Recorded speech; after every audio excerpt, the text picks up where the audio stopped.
Atos dos Apóstolos, capítulo 20, versículo 7. Diz assim o texto: No primeiro dia da semana, estando nós reunidos com o fim de partir o pão, Paulo, que devia seguir viagem no dia imediato, exortava-os e prolongou o discurso até a meia-noite. Havia muitas lâmpadas no cenáculo onde estavam reunidos. Um jovem chamado Eutico, que estava sentado numa janela, repita comigo, janela, adormecendo profundamente durante o discurso de Paulo, vencido pelo sono, repita comigo, sono, caiu do terceiro andar abaixo, bora lá, queda, foi levantado morto, vamos lá, morte. Descendo, porém, Paulo inclinou-se sobre ele e abraçando disse: Não vos perturbeis, que a vida nele está. Subindo de novo, partiu o pão e comeu, e ainda lhe falou até o romper da alva, e assim partiu. Então conduziram vivo o rapaz. Pela última vez, vamos lá, ressurreição. Tomai os vossos assentos, glorificando o nome de Jesus. Amados e queridos irmãos, eu estou muito feliz em estar aqui. Peço desculpa pelo atraso, não gosto de chegar atrasado, porque eu estava de plano vir de moto, só que começou a chover lá, aí Deus proveu lá um Uber e trouxe a gente. Mas chegamos a tempo, graças a Deus. O texto que eu acabo de ler com os irmãos é um texto muito conhecido. Está registrado no livro de Atos dos Apóstolos. Atos dos Apóstolos é um dos livros da Bíblia que chama muito a minha atenção, principalmente quando eu começo a comparar ele com os evangelhos, porque nos 4 evangelhos, Mateus, Marcos, Lucas e João, Jesus ensina. Nos evangelhos, Jesus discipula, Jesus mostra como se faz. Quando nós olhamos neste livro, nós vamos ver os discípulos praticando aquilo que Jesus ensinou nos evangelhos. Nos evangelhos, Jesus diz que eles fariam obras maiores do que a de Jesus, porque Jesus iria para o Pai. Aí nós olhamos em Atos dos Apóstolos, é Paulo fazendo 3 viagens missionárias. É um texto fantástico, é um livro que desperta muito a minha atenção. No capítulo 1, antes de Jesus subir aos céus, Jesus vai deixar duas coisas aos discípulos. A primeira coisa que Jesus deixa é uma condição. Jesus diz: ficai-vos em Jerusalém. A segunda é o que mais foi falado aqui desde quando eu cheguei. Jesus deixou uma promessa: até que sereis revestidos de poder. Percebe-se aqui a primeira lição, que Jesus, antes de liberar a promessa, ele condicionou a mesma. Porque lendo a Bíblia Sagrada, você não vai encontrar nenhuma promessa de Deus vazia. Não existe na Bíblia Sagrada nenhuma promessa jogada, que você não faz nada e ela acontece. Toda promessa bíblica, ela é condicionada. Mas você pode dizer para mim, pregador, mas a Bíblia diz que eu vou encontrar, mas ela condiciona em você procurar. Pregador, mas a Bíblia diz que eu vou, a porta vai abrir, mas ela manda você bater. Pregador, mas a Bíblia diz que ele vai me responder, mas ela condiciona de você clamar. Porque antes de Jesus cumprir as promessas, você precisa cumprir as condições. Quem sabe eu não estou pregando aqui nessa noite para alguém que às vezes tem perguntado: Deus, porque as promessas não se cumprem na minha vida? E Deus fala para você nessa noite: é porque você ainda não cumpriu as condições todas. No capítulo 1 ele deixa uma promessa e uma condição. No capítulo 2 eles cumprem a condição, eles ficam em Jerusalém. Eles ficam perseverando unânimes em oração e no partir do pão. E no mesmo capítulo Jesus cumpre a promessa, batizando todos eles com o Espírito Santo. No capítulo 3, Pedro se levanta e prega. 3.000 almas se convertem. No capítulo 4 a igreja tem o seu princípio. No capítulo 5 e no capítulo 6 a igreja ganha proporção. E no capítulo 7, tamanho é esse crescimento, que o texto diz que Pedro e os demais foram obrigados, a Bíblia usa essa expressão, obrigados, a escolher do meio do povo 7 diáconos, para ajudar na cuidar das viúvas e dos órfãos, e também na pregação da palavra. No capítulo 7, no capítulo 8, um vai se destacar, dentre esses 7, o nome dele é Estevão. Estevão se destaca porque Estevão possuía 2 características que a nossa juventude precisa ter. A primeira característica de Estevão era cheio de conhecimento. Estevão conhecia a palavra. Em uma mensagem só de Estevão, que está registrada em Atos 8, ele prega lá de Abraão até Malaquias. Ele passa pelos os livros proféticos, profeta maior, profeta menor, ele entra no Pentateuco, ele entra nos livros poéticos, ele entende da palavra. Primeira característica de Estevão tinha conhecimento. Mas a segunda característica é a que a nossa juventude mais precisa, porque o texto diz que Estevão era cheio do Espírito Santo. A Bíblia diz que Estevão era cheio do Espírito Santo. Nossa juventude precisa voltar para a oração, porque nossa juventude precisa ser cheia do Espírito. Estevão se revela como um jovem equilibrado. Ele tinha conhecimento, na mesma medida tinha poder. Por que estou falando isso aqui? Porque tem uma juventude que está vindo aí, que isso me preocupa. Às vezes muitos estão meio que desequilibrados. Uns têm conhecimento demais, mas são vazios de poder. Outros é poder demais, não pode pegar o microfone que já está pulando, já está marchando, mas não tem conhecimento de nada. Mas Deus me trouxe aqui para profetizar. Deus levantará uma geração equilibrada, cheia de conhecimento sim, mas também marcada pelo poder de Deus. E quem crê nesta palavra, glorifica o nome de Jesus. No capítulo 8, Estevão se levanta.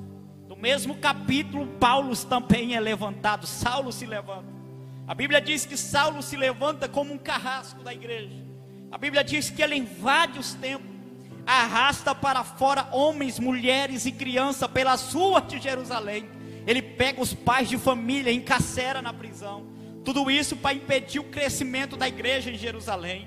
Mas não satisfeito, no capítulo 9 ele vai ao sumo sacerdote e ele pede uma carta, ele pede uma autorização para poder prender, para poder impedir o crescimento da igreja, que já estava crescendo, não era mais apenas em Jerusalém, já estava crescendo também em Damasco. A Bíblia vai dizer que o sumo sacerdote assina a carta, coloca na mão de Paulo, ele junta a guarda pretoriana romana, e ele vai em direção a Damasco, para na sua tentativa, a Bíblia diz que ele vai respirando ainda ameaças de morte, na sua tentativa de impedir o crescimento da igreja. Mas eu acho lindo esta palavra, é que a carta ela é assinada, a carta é posta na mão de Saulo, pastor José de Ribamar, mas até hoje, ela nunca chegou em Damasco, pregador, porque a carta saiu e a carta não chegou, porque eu anotei daqui, Isaías capítulo 54, versículo 17, toda ferramenta preparada contra ti não prosperará. Pregador, a carta saiu, mas a carta não chegou. Por quê? Porque a Bíblia diz em 1 João no capítulo 3, no versículo 8 e na parte C, para isso se manifestou o Filho de Deus, para desfazer as obras do diabo. Eu vim com uma voz profética nessa noite, para profetizar na sua vida, toda arma forjada, toda artimanha projetada, tudo aquilo que o inimigo fez, para impedir o teu crescimento, para desfazer o que Jesus fez, para impedir de você crescer, Jesus joga por terra hoje. Jesus joga por terra hoje. No capítulo 9, no capítulo 8 ele se levanta, mas no capítulo 9 Jesus derruba. E no capítulo 9 Paulo tem sua vida transformada. Do capítulo 10 ao capítulo 20 ele vai se tornar um grande missionário. ele vai executar 3 viagens missionárias. O texto que eu li com os irmãos, 3 viagens missionárias. O texto que eu li com os irmãos, Paulo está ingressando, Paulo está dando princípios na sua 3ª viagem missionária. Ele se reúne com os irmãos na igreja, em Troade. A Bíblia diz que ele se reúne em um cenáculo. A Bíblia dá informação que é num 3º andar. A Bíblia vai dizer que o culto vai começar. E sabe aquele culto bom, pastor de José de Ribamar, que às vezes vai dando 7, vai dando 8, vai dando 9. Este era o culto de Paulo. A Bíblia diz que era aquele culto tão bom que era meia-noite e Paulo estava pregando a palavra. Irmão, sabe aquele culto bom, gostoso, que se sente a presença? Eu acredito que o culto de Paulo era que nem o culto hoje aqui. É aquele culto que os jovens dão glória a Deus. É aquele culto que os varões também dão glória a Deus. É aquele culto que a gente sente a presença de Deus. É aquele culto que ninguém precisa motivar a gente para dar glória, porque a gente já vem grato, já vem glorificando no caminho. Este era o culto de Paulo. Mas num culto tão bom como esse, um jovem vai se destacar. O nome do jovem, Eutico. Pregador, porque Eutico se destacou no culto de Paulo. Em primeiro lugar, Eutico se destacou devido ao local que ele escolheu para se assentar. Porque em meio a tantos lugares, a Bíblia diz que ele se assentou na janela. Mas você pode dizer para mim, pregador, mas a Bíblia dá informação que a igreja estava cheia. Então pensa comigo, se ele chegou cedo, ele poderia escolher o lugar que ele quisesse. Se ele chegou junto com a maioria do povo, também poderia escolher o lugar.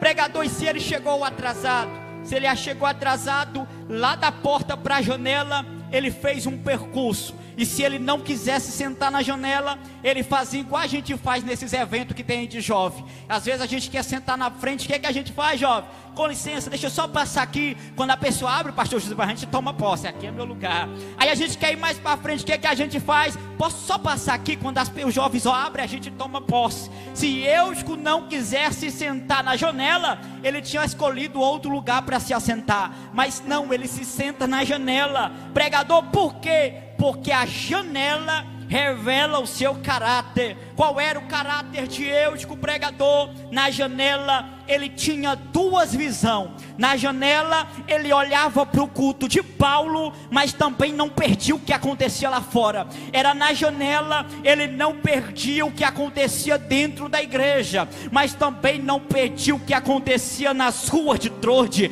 Ei, irmãos, Deus me trouxe aqui nessa noite com a palavra de despertamento, porque eu estou pregando aqui para algumas pessoas que também estão sentados na janela, que está aqui dentro, mas não quer abandonar o que acontece lá fora, que está aqui dentro, mas não quer deixar o que acontece lá fora. Mas Deus, olhando para esta palavra, eu me lembrei do tempo de Elias, porque a nação de Israel estava da mesma forma. Eles cultuavam a Deus, mas também cultuavam Baal. Aí Deus levanta o profeta Elias e diz assim para o povo: até quando vós cocheareis entre 2 pensamentos? Se for para servir a Deus, sirva a Deus, mas se for para servir a Baal, também sirva a Baal. Mas também me lembro lá de Josué, quando o povo estava da mesma forma. Aí Deus levantou Josué e disse assim para o povo: até quando vós vão ficar adorando o Deus do céu e o Deus dos amorreus, dos amonitas, dos perizeus e dos moabitas? Aí o Josué diz para o povo: vocês precisam se decidir quem vocês vão servir. Ou vocês servem o Deus do céu,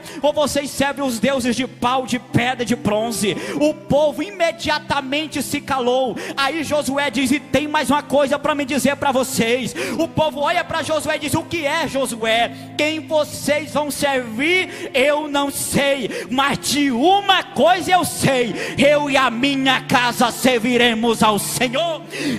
Eu e a minha casa vamos servir ao Senhor. Deus me trouxe aqui com esta palavra que está em Joel no capítulo 3 no versículo 14: desde que vejo uma multidão perante Deus para tomar uma decisão. Deus te trouxe aqui nessa noite para dizer: é tempo de se decidir. O evangelho não é uma mera opção, evangelho não é um mero estilo de vida, evangelho é decisão, é porta estreita ou porta larga, caminho estreito ou caminho largo, é Jesus ou o inferno, é a igreja ou o mundo, mas você precisa se decidir.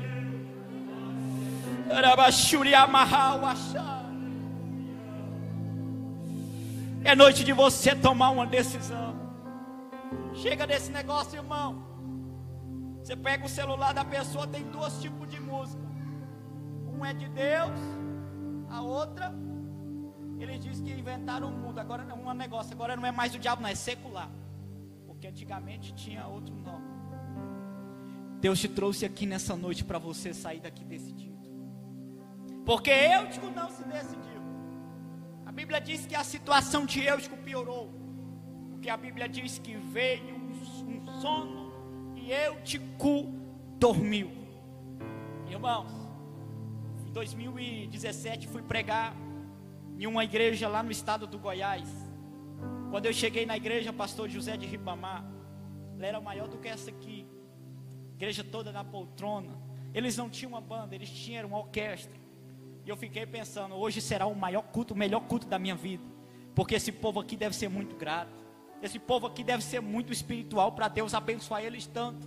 Irmãos, eu preguei 40 minutos de Bíblia, só escutei um amém na hora de ir embora. E eu cheguei no hotel desesperado, falei: Espírito Santo, o que aconteceu? O Senhor não estava lá? E o Espírito Santo falou comigo: eu estava, era eles que estavam dormindo e não percebeu a minha presença. Sabe por quê? Porque o sono tem tomado de conta às vezes dentro das nossas igrejas. Às vezes você já percebeu que parece que nossos cultos estão ficando gelados. Não é isso não, irmão, é porque tem muita gente dormindo aqui dentro. Mas Deus me trouxe aqui nessa noite para te dizer: é noite de acordar, é noite de despertamento, é noite de se acordar.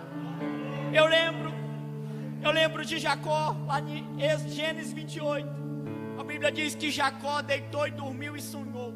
Olha o sonho, uma escada dava da terra no céu, os anjos subiam e desciam na escada, e Deus estava lá em cima. Aí eu acho lindo que o texto diz que Jacó falou assim: e acordando-se Jacó disse: verdadeiramente o Senhor estava neste lugar, e eu nem havia percebido quão terrível é este lugar, e não é outro lugar a não ser a casa de Deus, que é a porta do céu. Você não entendeu? Deixa eu explicar melhor. Enquanto ele dormia, Deus estava lá em cima, mas quando ele acordou, o Pai desceu a escada, está aqui. Vou melhorar. Enquanto ele dormia, a presença de Deus era um sonho, mas quando ele acordou, virou realidade. Virou realidade. Pregador, aplica na nossa vida. Deixa eu aplicar sobre a tua vida. Enquanto você estiver aqui na casa de Deus dormindo, tem gente que falta é papai, irmão. Aqui as promessas vai ser apenas promessa. Aquele sonho vai ser apenas um sonho. Aquela vontade de pregar vai ser apenas uma vontade de pregar. Aquela vontade de cantar vai ser apenas um sonho. Pregador, e se eu acordar nessa noite, te prepara. Deus vai transformar teu sonho em realidade. Deus vai transformar teu sonho em realidade. Eu estou sentindo a presença de Deus aqui.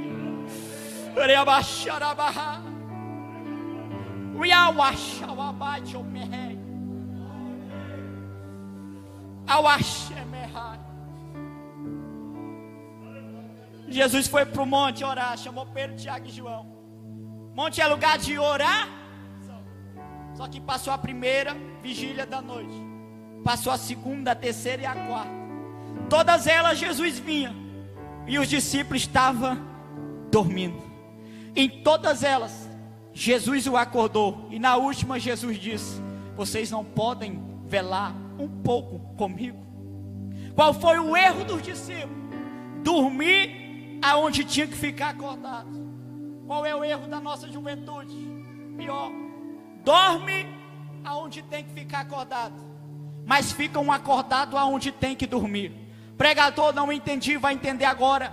Aqui no culto tão bom como esse, tem gente que está dormindo. Tem gente que falta é babá. E lá na casa dele, que é para dormir, dá 2, dá 3, dá 4 da manhã. Está acordado em Facebook, em WhatsApp, jogando Free Fire. Mas eu te trouxe aqui para te dizer: desperta, jovem, acorda. A Bíblia diz, Paulo disse: despertai-vos do vosso sono, porque a vossa salvação está cada vez mais próxima do que quando aceitardes a fé.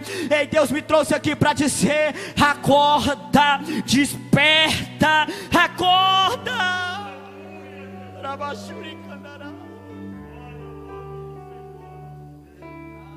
Acorda. Eutico, porém, não acordou. A Bíblia diz que veio o vento e Eutico caiu. Eu vim aqui pregar para alguém que está convivendo em meio à queda. Eu não vim pregar aqui para jovens super-heróis, porque não existe. Eu vim pregar aqui para alguém que no meio da caminhada caiu.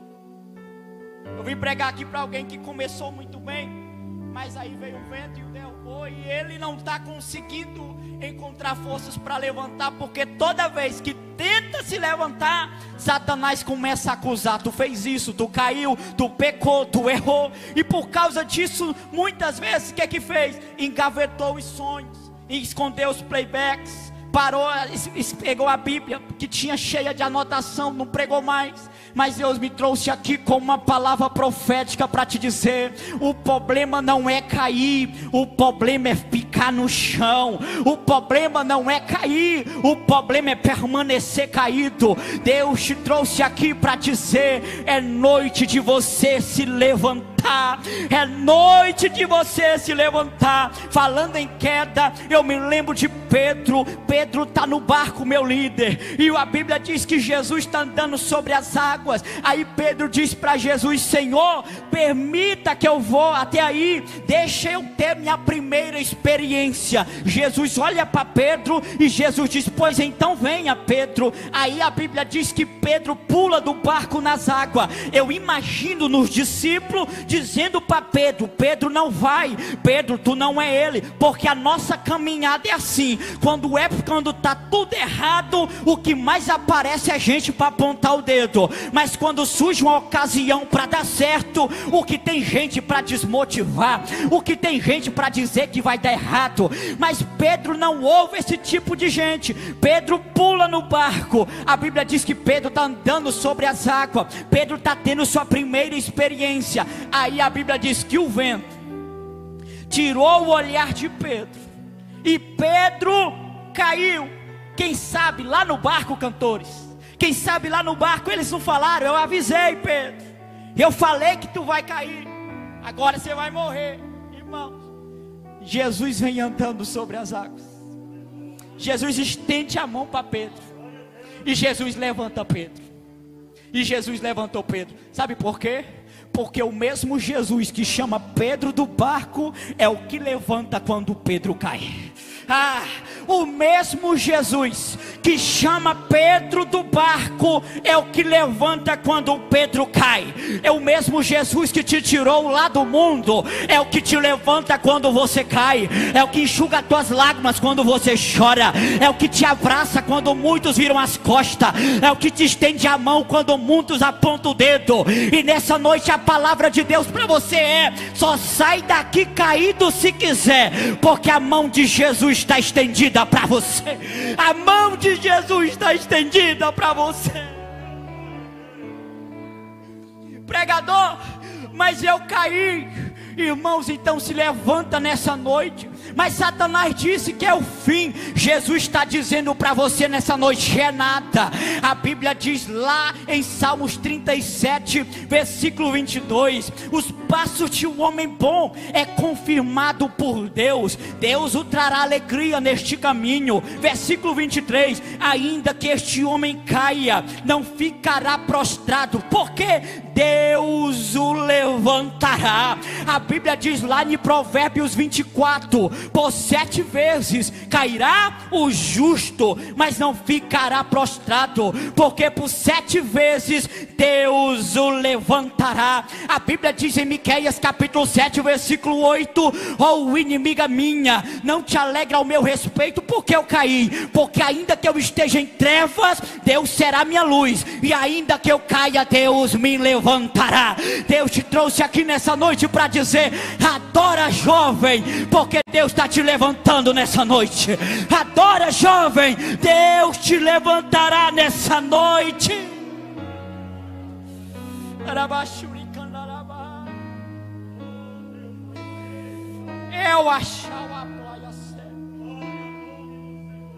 Eu estou sentindo a presença de Deus aqui.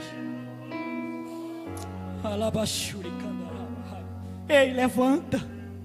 Pregador, eu pequei, levanta. Pregador, mas eu caí, levanta. A mão de Jesus está estendida para você, levanta. Este, porém, não se levantou. E a Bíblia diz: Eutico morreu.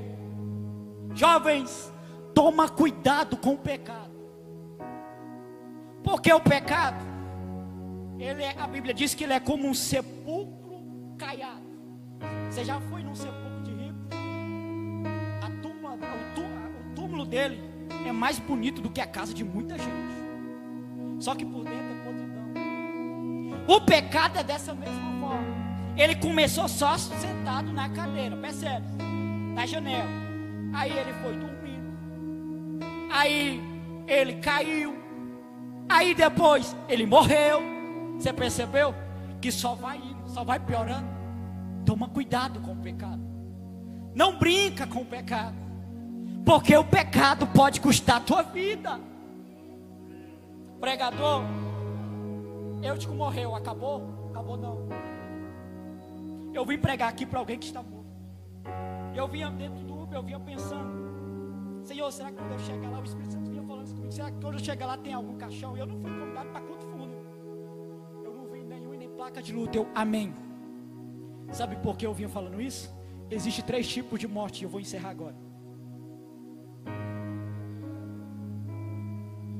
Primeiro tipo de morte: morte física. Coração para, respiração cessa. Segundo tipo de morte: morte espiritual, quando se perde a comunhão com Deus. Terceiro tipo de morte: morte eterna, quando morre fisicamente estando espiritualmente morto. Eu não vim aqui pregar para ninguém morto fisicamente, porque não tem nenhum caixão aqui. Eu não vim pregar também para ninguém morto eternamente, porque Jesus ainda não voltou, e até Jesus voltar você tem chance de mudar de vida.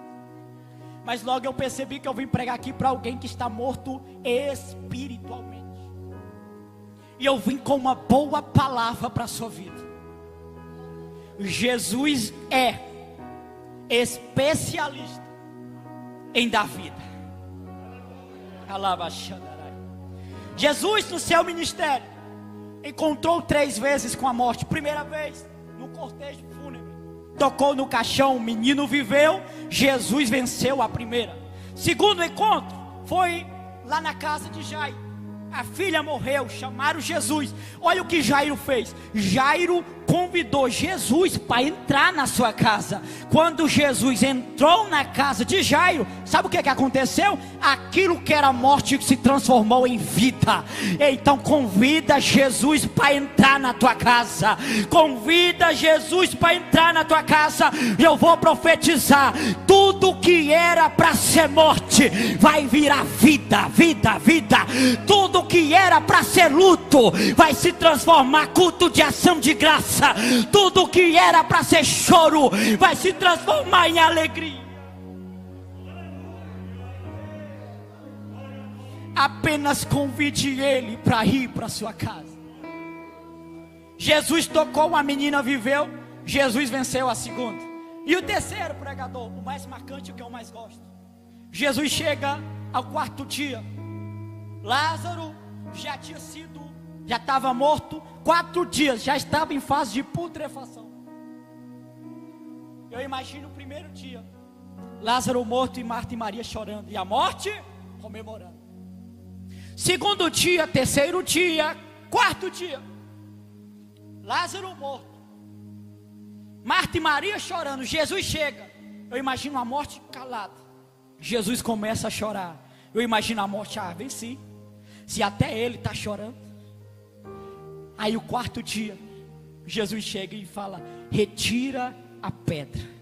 Quando Jesus manda retirar a pedra, parece que vejo a morte duplicando a alegria. Porque a morte ia dizer: ele vai entrar lá, vai estar a maior carniça. Mas para você dar glória, o que a morte não sabia, que não era Jesus que ia entrar, era Lázaro que ia sair. Lázaro, vem para fora.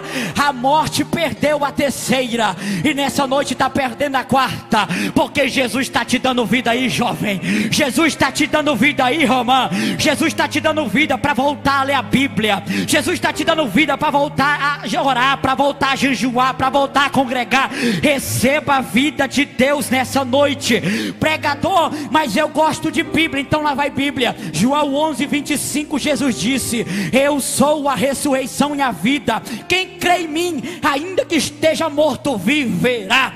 A Bíblia diz em João 10:10: o ladrão veio para matar, roubar e destruir, mas eu não, eu venho para que tenham vida e vida em abundância. A Bíblia diz em João capítulo 14, versículo 6: eu sou o caminho, sim, sou o caminho. Eu sou a verdade, também é a verdade. Mas eu também sou a vida.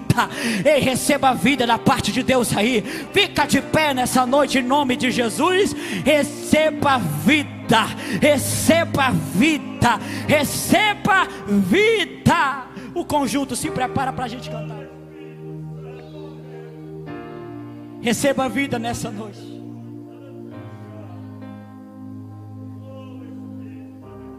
Receba vida. Pregador, essa semana eu não consegui nem pegar na Bíblia. Deus está te dando vida para ser diferente. Deus está te dando vida para voltar a ler a Bíblia.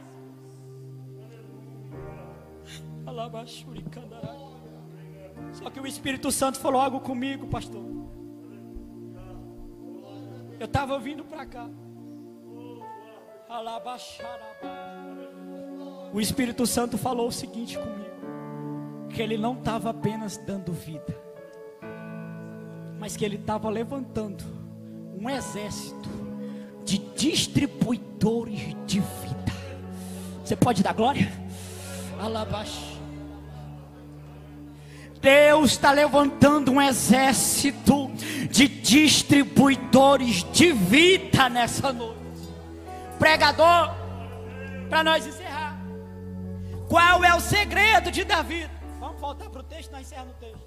Paulo desceu, Paulo abaixou, Paulo abraçou, e Paulo diz: está vivo.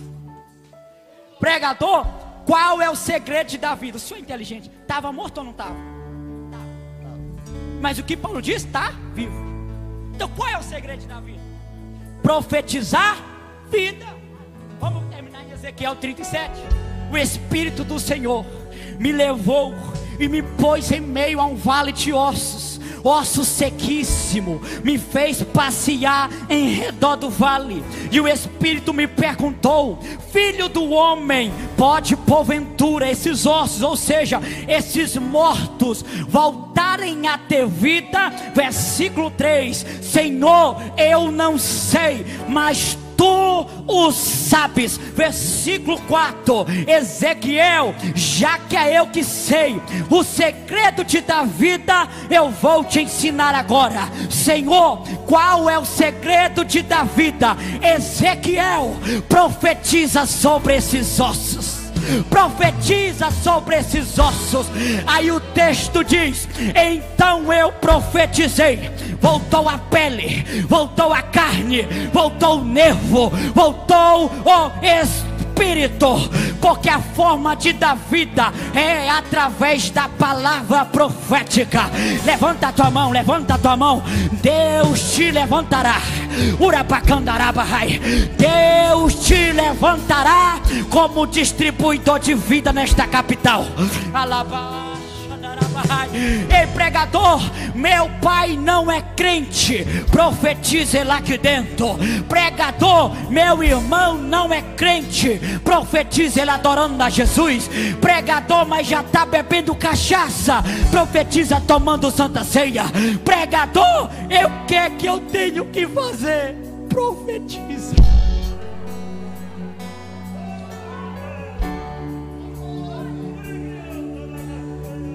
Profetiza. Eu já estou vendo teu pai voltando para a igreja através da tua palavra profética. Alá. Cadê os batizados com o Espírito Santo nessa noite? Urabacandaraba, xandarabahai, uriquiti contarabaca, chupiti contubia. Levanta a tua mão. Quando vocês estiverem passando pelas ruas de Palma, o espírito da morte vai fugir de vocês. Quando ele estiver fugindo de vocês, quem sabe ele não atropela outro demônio. O demônio vai perguntar: por que está correndo, morte? Ela vai ter que dizer: sai da frente. Aí vem um distribuidor de vida. Sai da frente. Aí vem um exército de distribuidores de vida. Vida, vida, vida.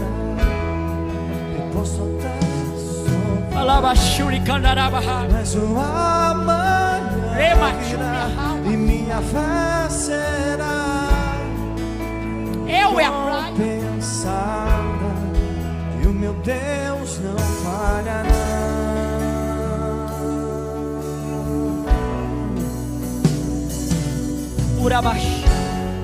Eu posso até estar ferido, adore a Jesus nessa noite, mas nunca destruir. Adora a Deus nessa noite. Eu posso até provar para ser aprovado, mas o amanhã virá e minha fé será recompensada,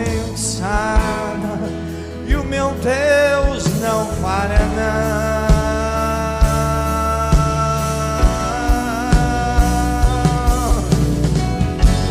Vivo pela vista, não, eu vivo pela fé. Então Deus proverá, Deus proverá. Olho para o alto, então vem o socorro, sim. Deus proverá, Deus proverá. Eu não vivo pela vida, eu vivo pela fé, então Deus proverá.